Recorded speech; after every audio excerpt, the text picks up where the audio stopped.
तर होळीची चाहूल लागली की पळस फुलाला बहर येतो। सध्या अकोल्यामध्ये पळस फुलांच्या केशरी रंगाची चादर पसरली आहे आणि याची खास दृश्य ड्रोनद्वारे टिपण्यात आली आहेत।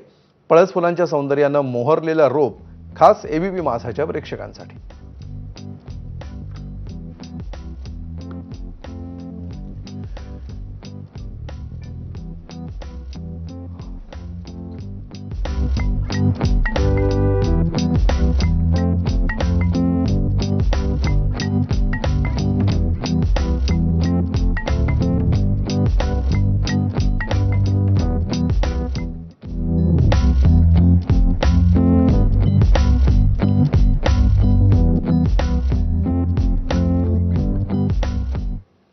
पुढची बातमी, मुंबई ते विजयदुर्ग रोरो सेवेचा काल मंत्री नितेश राणे यांच्या हस्ते शुभारंभ झाला।